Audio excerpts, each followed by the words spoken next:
एक बार की बात है, एक तपस्वी तीर्थयात्रा पर निकले हुए थे। यात्रा के दौरान वे एक गांव में पहुंचे। गांव की सीमा पर देवता मारुति का एक मंदिर था। तपस्वी ने वहीं ठहरने का निश्चय किया। कुछ दिनों में गांव वाले उस तपस्वी से परिचित हो गए। वे अक्सर उनसे मिलने आने लगे। धीरे धीरे तपस्वी और गांव वालों के बीच अपनापन बढ़ गया। गांव वाले अपनी सांसारिक समस्याएं उन्हें बताने लगे और आध्यात्मिक प्रश्न भी पूछते।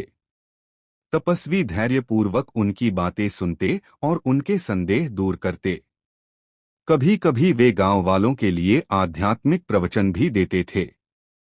एक दिन प्रवचन के दौरान तपस्वी ने कहा, हे मेरे प्रियजनों, स्मरण रखो, मनुष्य केवल 5 इंद्रियों के सुखों से कभी पूर्ण रूप से प्रसन्न नहीं हो सकता। इसलिए जीवन की हर परिस्थिति को स्वीकार करो। जो कुछ तुम्हारे पास है उसमें संतुष्ट रहो और अपने मन को भगवान के नामस्मरण में लगाओ। भगवान की निःस्वार्थ सेवा करो, क्योंकि सच्चा आनंद केवल भगवान में ही है। यह सुनकर एक वृद्ध ग्रामवासी क्रोध में उठ खड़ा हुआ और बोला, ऐसी बातें कहना बहुत आसान है, लेकिन व्यवहार में यह संभव नहीं। मेरी स्थिति देखिए। मेरा सबसे छोटा बेटा 12 साल का है, लेकिन अभी तक उसका उपनयन संस्कार नहीं हुआ। दूसरा बेटा 18 साल का है, पर उसकी पढ़ाई पूरी नहीं हुई।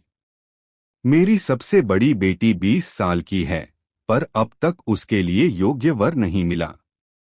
इन सब चिंताओं के कारण मेरी पत्नी मानसिक तनाव में है और दवाइयां लेनी पड़ती हैं। मेरी तनख्वाह इतनी नहीं कि सबकी आवश्यकताएं पूरी कर सकूं। ऐसी स्थिति में आप कैसे कह सकते हैं कि मैं चिंता न करूं? वृद्ध की व्यथा सुनकर तपस्वी मुस्कुराए और बोले, क्या चिंता करने से तुम्हारी समस्याएं कभी हल हुई? तुम वर्षों से अनेक बातों की चिंता करते आ रहे हो, पर क्या उन चिंताओं ने कोई हल निकाला? हम सब जानते हैं कि चिंता से कुछ नहीं होता, फिर भी चिंता करना नहीं छोड़ते। यदि हम चिंता करने के बजाय जो हमारे पास है उसमें संतुष्ट रहें और अपना मन भगवान के नामस्मरण में लगाएं, तो निश्चित ही भगवान हमें इन सब चिंताओं से बाहर निकाल देंगे। भगवान सर्वशक्तिमान हैं, उनके लिए कुछ भी असंभव नहीं।